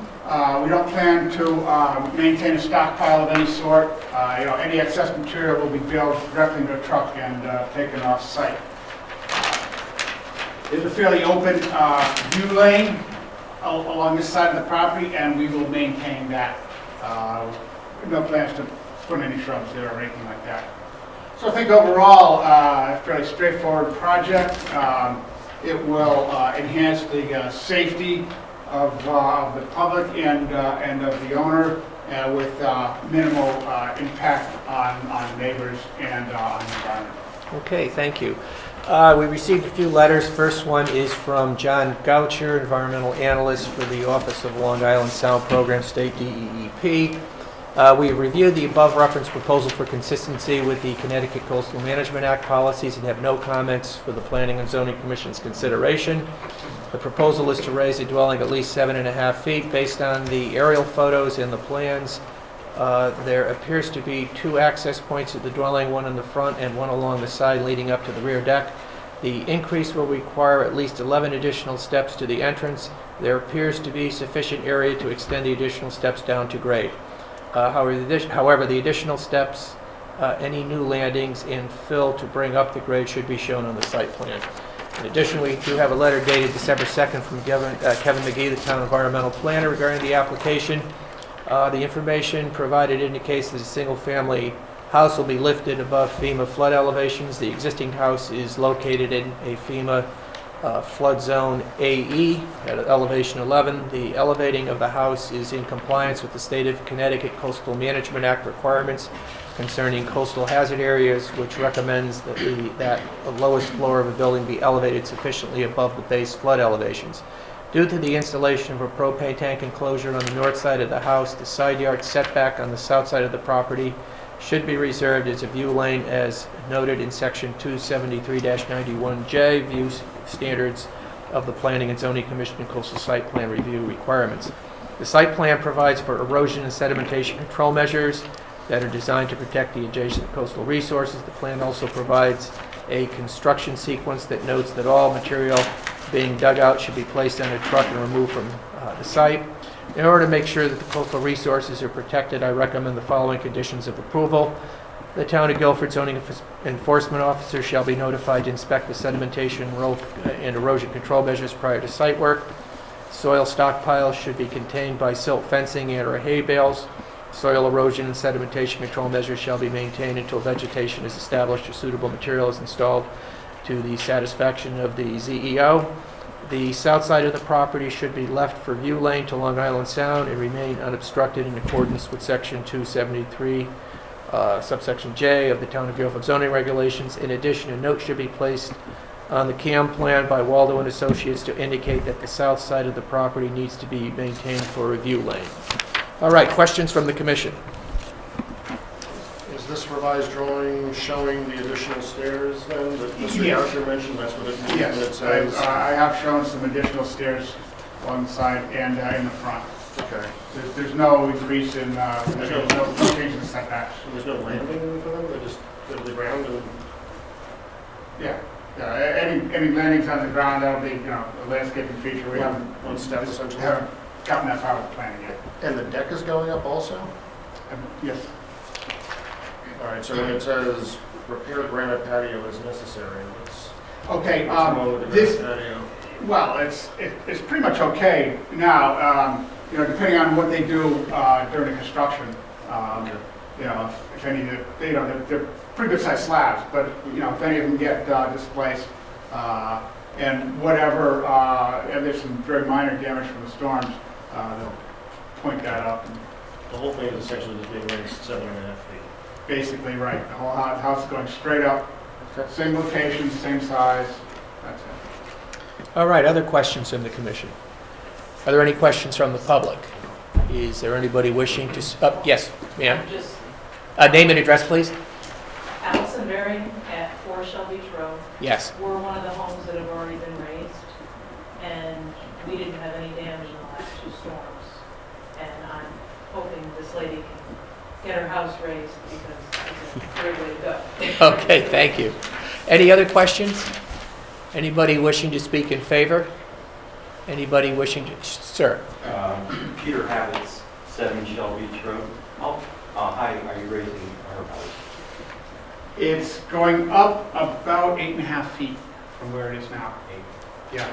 It has to be so that, see the flood zone, on the plan here, the flood zone is this yellow line.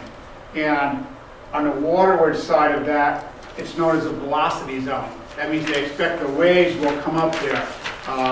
And that elevation is 13. So because the deck is attached to the house, the entire structure must meet the V-zone regulations. And that is that the lowest horizontal structural member of the house has to be above that elevation 13. So, the beams and floor joists all have to be above 13.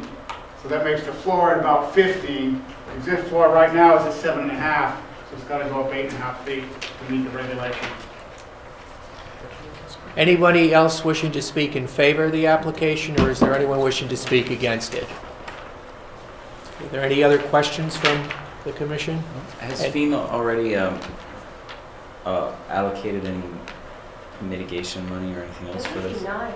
Do you I mean, know anybody there at FEMA that have you put they- good word in for me? They haven't, you haven't applied through the 404, No, I 406, or IA? That's kind of good. I tried, but it was good. You should have, people with insurance are getting a priority, and I didn't own the house previous to Sandy. So quite frankly, now they're dealing with everybody's insurance company that owned their homes previous to Sandy, so they don't even want to hear from it. So you're not grandfathered in any way in terms of your rates? I will try if I possibly can. I don't fill out any paperwork tonight. We'll try to get me $1. But This is, right now, I haven't no had further any luck with questions. FEMA. David? Thank you. Propane tank enclosure is on the ground? Yes. Staying on the ground, you're going to tie down the tank with something big Yes. and heavy. Air conditioner condenser is up in the air. Yes. Wow.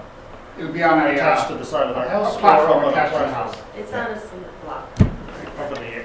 But, I mean, It's but it on says the ground elevation now. 11. It's up in the air on the ground. It's this high. Wait, up in the air on the Up in the air on ground. the That's not going to help me. It will be raised, whether it's on on legs or on a cantilevered platform, that's up to the carpenters. Okay, so it's going to be up in It will be up above elevation 11. It has to be, right? The utilities have to be, They right? have to Like, Yeah, yeah, that's part of the machinery has to be above that flood elevation. But it's 11 feet. Yes, that's because on this side, we're in a still water zone, AE, elevation 11. Okay. All right, any other questions from the commission or any other comments? Okay, hearing none, I'll close the public hearing on this matter. Thank you very much. Who are those people who have the utility shed that's going to be up on the streets? Who was that? Oh, yeah. Those are like Seaside. or Seaside, I something. think you're right. It had to be up They're there. going to take their carry the lawnmower up the ladder. If I can get a motion to table the Brooks Landing LLC application until February 5th. So moved. Do I hear a second? All in favor? Aye. If I could get a motion to table the David VO application until January 15th. So moved. Hear a second? Second. All in favor? Aye. Okay, we'll move on to the SMHK LLC application. This is a special permit for an accessory apartment in a single-family dwelling. Eric, you're presenting again? Okay. Eric Anderson, Anderson Engineering and Surveying Associates, 1054 Boston Post Road. With me this evening is Stephen Lucar, who is one of the owners of... Excuse me, if you could just move the conversation outside, please, because we're still meeting. Okay, thank you. Eric. Okay. SMHK LLC is the family LLC of Stephen Lucar, who is here this evening. As it stated, this is for a accessory apartment. There's an existing house. It was built around, let's see, 1857. 56 years ago, the apartments proposed open garage to have 600 square feet of living area. We have submitted an affidavit of ownership and agreement that one of the owners will be living in either the house or the apartment. They have installed a new septic system. We have notified all of the owners of what they're planning on doing. We do have a letter from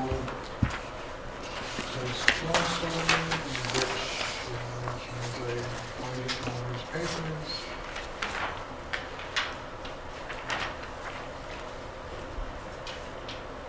Is it the one-line letter, the application? The applicant proposed apartment use complies with health code requirements for both septic system and well water. That's it. Is that it? That is the letter. All right. Yep, Just read Dennis it. Johnson. Okay, that's now in the record. Let me submit a photo of the front of this will look like. It's existing and there will be no change. Phil Urban, the dormer flag with that phrase is already there. That's correct. And this is a photo of the back of the building. And then the change there.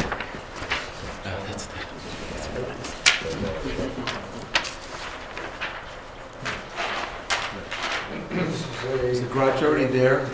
Yes. Yeah. That's all already there, right? This is what I call an accessory apartment. See, we don't have to think about this stuff. That is the location of the property on the tax map. You can see it's just north of Feather Lane on West Street. As I stated, the adjoining owners have been notified. I am not aware of any letters from anybody that are against. No, there aren't any.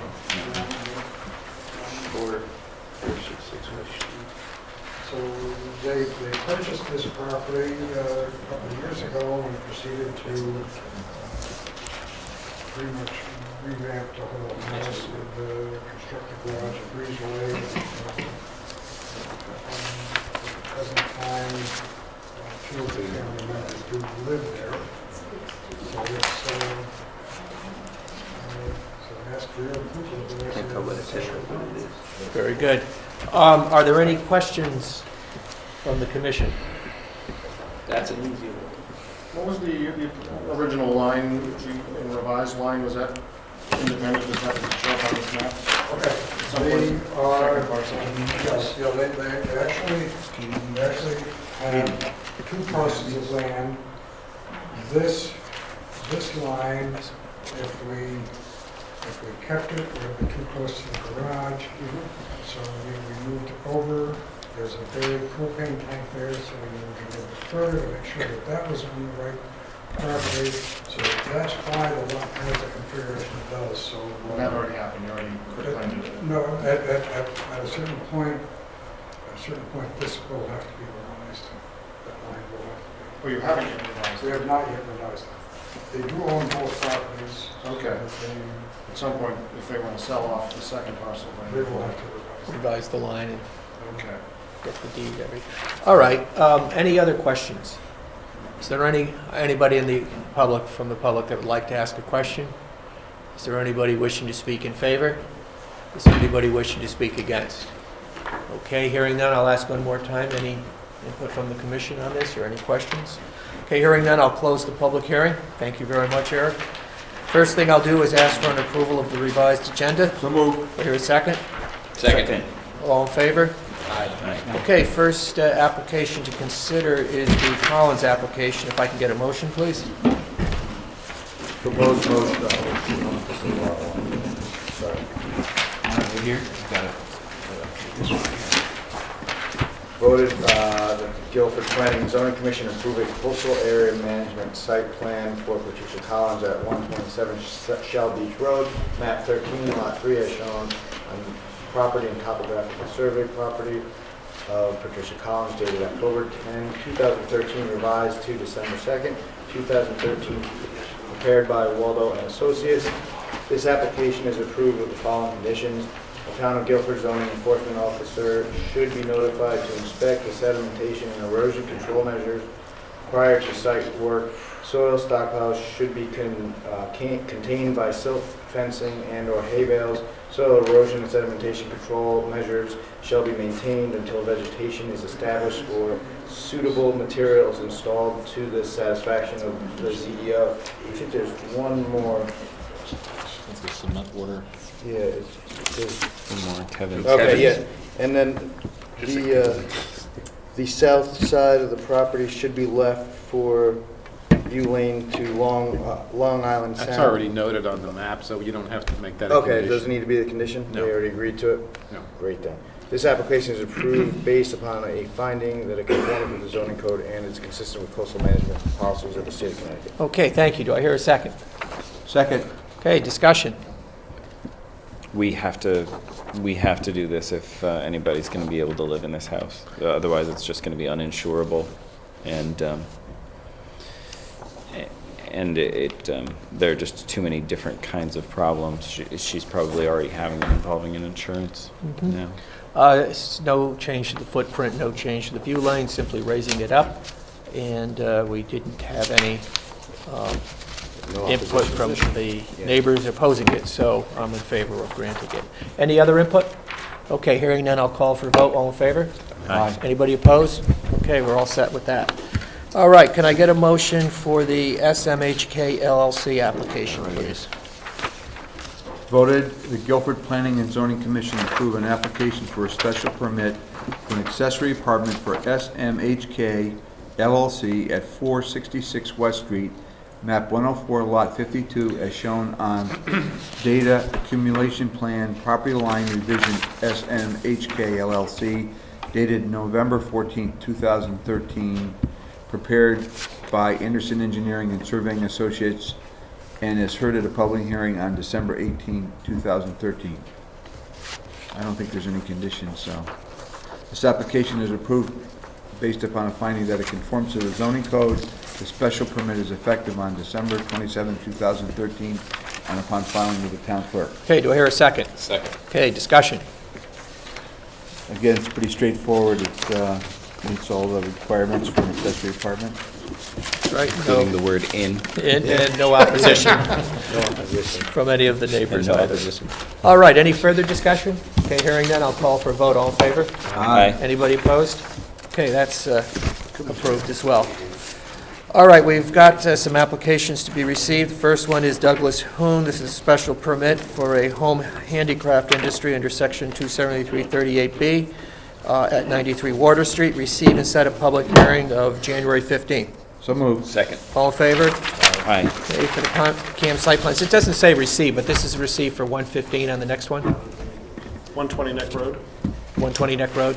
There's no date on. Yeah, it's no. 115. Okay. James Barrow, this is 120 Neck Road, it's a CAM site plan to remove rock landward of a coastal jurisdiction line, replace wood bulkhead and rock bulkhead, place rock on west and east property lines, and restore, regrade the beach area. Receive and set a public hearing for the... Right, I changed my mind. Uh-huh. This needs to be 2-5 to send it to the state. Gotcha. 5. Okay, so we'll change that to receive it for February 5th. Correct. Do I?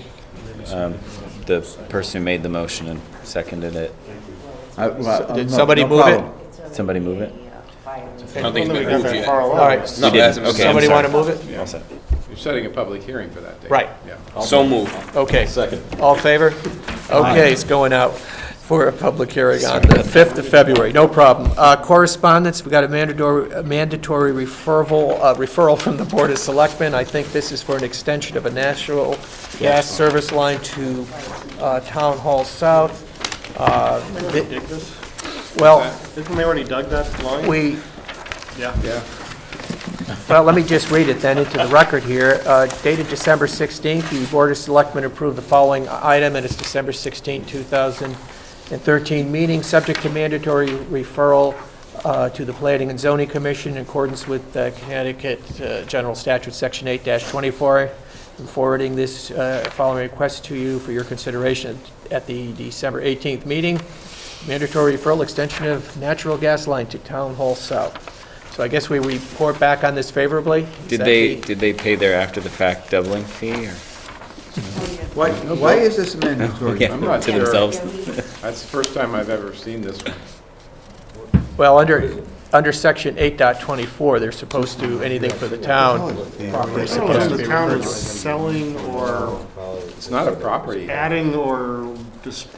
As far as I know, it wasn't done when we connected the main town hall to the gas line. Right, and the gas company has public, has right to be in a public right of way. I don't quite, Well, I'm assuming it was town council's recommendation, Somebody, yeah. so, We have to approve this? well, we just have to don't have to. report favorably. Why not? Voted. All right, can I just get a motion to approve the mandatory referral dated December 16th? Move to approve. Here, a second? Okay, any discussion other than why we're doing this? It's great that we're extending the gas line to Town Hall South because they probably need it. If the Board of Selectmen thinks that they need it, since they appoint us, then we think Yeah. that they need Does it. anybody have Section 824 with them? Maybe we could look it up. I don't, but it's normally when you're either selling or buying land Also or cap- granting a right in it, but again, a gas company Certain has. capital improvements also fall under this Well, category. So but They they- may, Is it- that may It's be not a it, town David, though, right? They could be asking for an easement where the gas line is, right? And Public the town utility has to, no, the town has to come to us and ask for that. Public utility companies usually have it in their charter that they have the right to be No, in they don't, public. you don't need an easement to Yeah. connect. It's just like a water line connection. You don't need an Right. easement to connect to the property. Yeah, they're just Not allowed. unless No, you're no, crossing properties. Anyway, and vote then- on this. All right, all in favor? Against? Aye. All right, so it's approved. All right. All right, moving right along, discussion of the State of Connecticut grant proposal to create Yeah. affordable housing plan. George, you're going to discuss this with Well, us? briefly, I'll just mention that a number of people have urged us to develop an application to the state. The state has a funding program that enables local governments to prepare plans to identify places where it might be suitable for affordable housing development and to create regulations to encourage such affordable housing development and also create design standards for that development. And eventually, any application will have to be approved by both the Board of Selectmen and the Planning and Zoning Commission. At the direction of the Selectmen's Office, we're going to prepare an application and we'll be presenting it to you in January for your approval. What you'll be approving is the application for this grant, and if we were to get it, then we could retain professional services to develop the the necessary recommendations. All right. George, I'd recommend Chairman Fapiano of our Route 1 West Advisory Committee brought in Reverend Ed Siebert. He's not a reverend, but I know who you would. Reverend. Ed Seibert. Isn't he a minister? No. No. He's not a minister? Why did he I'm sorry. Did he pretend like he was? Sorry. Married. Let's call him Mr. Siebert. Yeah. Padre. Padre Siebert. No. I'm sorry, Ed. I hope you're not watching this on YouTube. How is it going? He came in and gave us a talk, and maybe you might want to consult with him briefly, because Tony had mentioned that. Thank you very much. Okay, thank you, George. Apparently, we also have the Regional Planning Commission's annual dinner on January 9th, 2014. This year, it looks like it's at Christie's in Madison. Is that the old Dolly Madison? Yes. Okay. This is the one perk that Planning and Zoning Commission Yes. members get from the town. Everybody else shows up with like one person. We have like 8. We pay for your dinner. So I would encourage you all, you have a choice of prime rib, chicken piccata, and baked scrod. When to order? We all have to order the same thing. We all have to have the same thing. When do you need to know by, George, who's attending?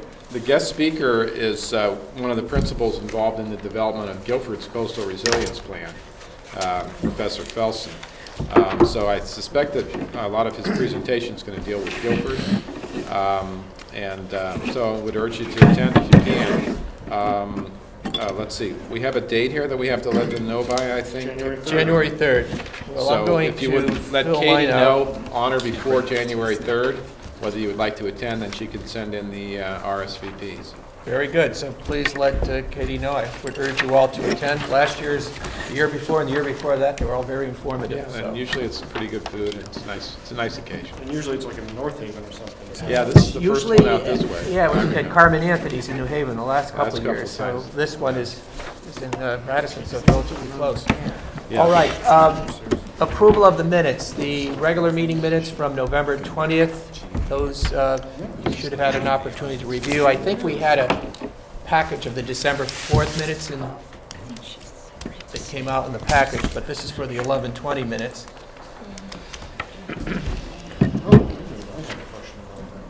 Didn't we approve the 11:20 minutes? I mean, is this supposed to be for the December 4th? Or, okay. All right, so you should have in your packages tonight the minutes from December 4th. Are there any updates, revisions, changes, et cetera? I would just like to say I really appreciate your trying to dredge clarity out of our discussion. And I think you did a fantastic job. And Let's see how you do on this meeting, though. No, I know how much this particular one really hurt. And thank you very much. It's a late night. All right, so no changes from anyone? And if I could get a motion to approve the minutes as is? Approve the minutes. Second. Okay, any other changes, discussion? Hearing none, I'll call for a vote. All in favor? Aye. Okay, the minutes are approved. All right, having, I guess January 1st is the first Wednesday of January, so we're not meeting then. So the next meeting will be the 15th of January. Yes. I wish you all a happy holiday season, happy New Year, and much joy and prosperity. Okay, you got a motion to adjourn? So moved. Second. All in favor? Merry Christmas. Okay, we're adjourned. Very good.